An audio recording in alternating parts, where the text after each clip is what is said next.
Alright, I just wanted to send you a video so you have a better understanding before you make this trip down, because that's a crazy trip to take and to drive this thing back in. But it's running right now. It has brand new tires on it that I've never used. This right here would be the propane tank, and it's all the way full. I filled it with propane that I haven't used. The fridge stuff to light the Pilot and stuff for the fridge is here.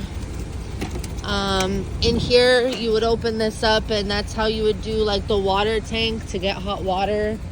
This is where you would fill it with water. I just measured it from the roof to the bottom, and it's like about 8 feet, a little over 8 feet. This, if you ever go somewhere and you want to be plugged in, you would, plug it in, get the adapter. It doesn't look like there's a plug right there. So that's where you would plug into power, because there's no solar panels or anything. So if you needed to charge anything, you would have to run the battery. This is the door to get through the back. This is the inside.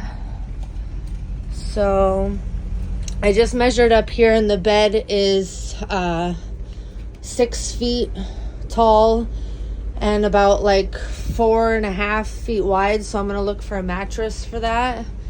I found one online for, like 120 that could get here June 4th. So that's what I would do. Or I'm going to go check out IKEA today.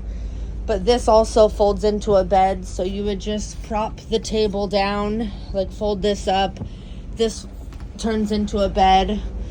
The water pump I replaced is down here. So that's the new water pump. It's full of water right now.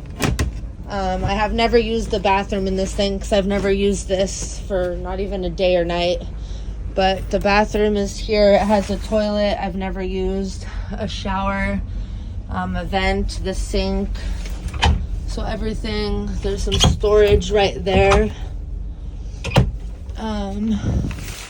There's also plenty of storage up here in these things, these cabinets. I fixed a few of the cabinets. So you would open it. It props open here. To shut it, you would lift it up to lower it. That's the water pump, so you could turn that on to use the water. So that would be running. So yeah, that's that. There's more storage space. So all of them act the same to shut the cabinets. A paper towel holder. You have some more storage up here for kitchen stuff. So that's why I was really excited to make this my home, is because it has a fridge. I only, when I bought it, the guy turned it on and like iced ice cubes, but I haven't used it since. I honestly don't even know how to turn it on. So hopefully you guys know how to do that if you are interested. This is some more storage space. So if you're ever plugged into an area, you could put like a microwave here. I would have just used this as closet space for my pants. You have some drawers. There's some extra light bulbs, an oil filter, stuff like that. Some more space, storage space. Some more space for kitchen stuff. There's an oven. It works. This would be run off the propane. So I've never used this, but everything, when I bought it, everything works. The stovetop works. The Pilot, you just have to light it. This is a little dash cam I bought for when I moved into it, but then an apartment opened up, so I've never had use for this. But I was just going to include this with the purchase. This was like $200, but it would honestly be really nice to have for your blind spots. This is a good, well, I already hoping that these are lights, and a fan, so just careful that those are never on to run or power down your battery. Here's some more drawer space. The breakers are down here. So this is like where the breakers are. You have to open this drawer in order to open the closet. So it's a good, decent sized closet space. This is a 100-watt solar panel that came with it when I bought it.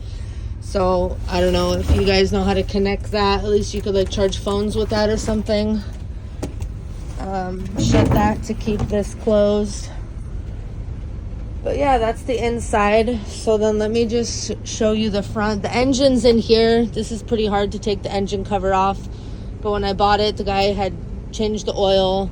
Transmission oil looks good. I'm not sure about this right here, but there is an AC that they installed up here, so you could turn it on high and that will blow the cold air out. To turn it off though, you have to keep it in the middle. You can't turn it off all the way. Like if you keep it there, it's still running and that will be using your battery, so make sure to keep it in the middle. And these are LED lights that were installed, so that's good.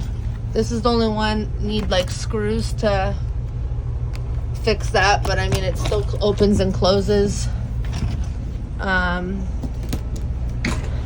More storage space. The rest of them are good. And then a quick tip that the person told me in order to start this. So very low miles. These are 54,000 original miles. This is where you pull the hood. The one thing that I noticed when I bought it is that the gas gauge doesn't work. So you're gonna have to manually remember how much gas you have in there. So you're just gonna have to like write that down. It's like a 30-gallon tank. Right now I probably have like 20 gallons of gas. So if you were to get it, I'd pick it up and just put like increments of gas in at the time. Maybe like $50 a time, because you don't want to overfill it. I had a mistake where I overfilled it once and the gas came like pouring out the top, and I guess older vehicles like this, you need to, if there's no gas gauge, you just need to make sure not to ever fill it up all the way. That's what he told me when I bought it.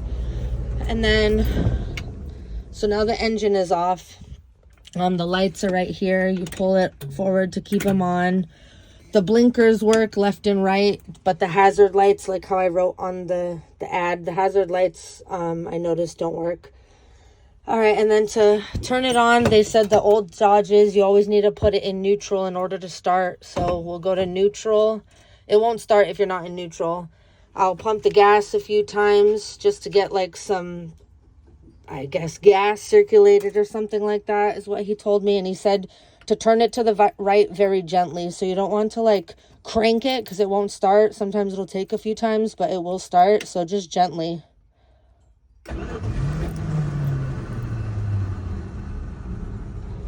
And now it started. So yeah, let me show you the engine area. Let me pop the hood. Roll down windows. I added some bubble mirrors to the side. Oh, this is where you fill the water.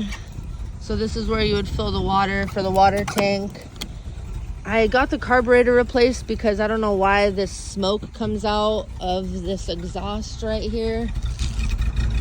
This is where, so that is one thing I cleaned the carburetor for, but I haven't really noticed a difference in that. But also I haven't really used it. So that's your gas tank down there. This is the waste tank right here. So this doesn't have like something you can pull it open to drain it. So you just would need a pair of pliers. I've never used the bathroom, so I've never done the waste tank yet, and I don't have hoses for it, but those are really cheap at like an RV shop. I just haven't ever used it, so I never needed to dump it. But it is empty, so let's go check out the hood. See, and then it kind of subsides, but you will notice that. The windshield wipers, I guess they weren't connected when I bought it, but it's very easy, cheap fix.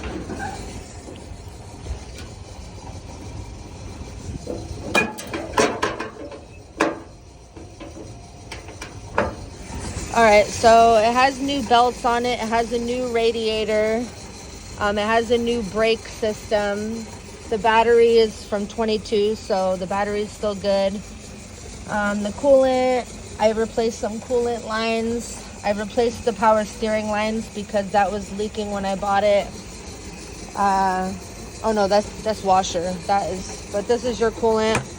I'll top that off, but yeah, the coolant is good. I replaced these lines and hoses. Basically just a lot of hoses. And just little things like that. So yeah, that's her. I would definitely look into how to how to do, like, you know, set up the fridge and the water heater and stuff like that, and the propane, because I really I'm just very, I've never used this thing, so you're just gonna have to look that up.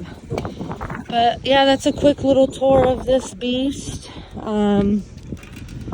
Yeah, so it's a perfect thing to live in, that's for sure. I would definitely want you guys to have some, you know, emergency savings, just to, like, you know, in case anything happens on long trips, because that's just not something I can guarantee, because I don't know the potential of this thing. I put as much effort, energy, willpower, and money into this as I could.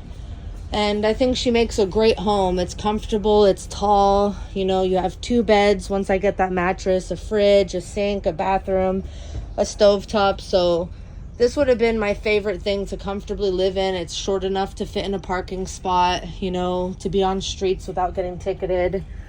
And that was my selling point for this, is because I just don't feel intimidated driving it. And that's my old RV was 26 feet. It was 1985. I lived in it for 3 years, and it was great. But this would be perfect for myself to drive, and it wouldn't be, you know, terrifying. So, but yeah, that is that. And I just wanted to send you a quick little video just to kind of get a better understanding of this thing before you do come all the way down. And then there's like these speakers that were in here, but I don't know how to hook them up or what's going on with those. But yeah, alrighty, I hope you guys are having a good day, and take care, and best of luck on your searches.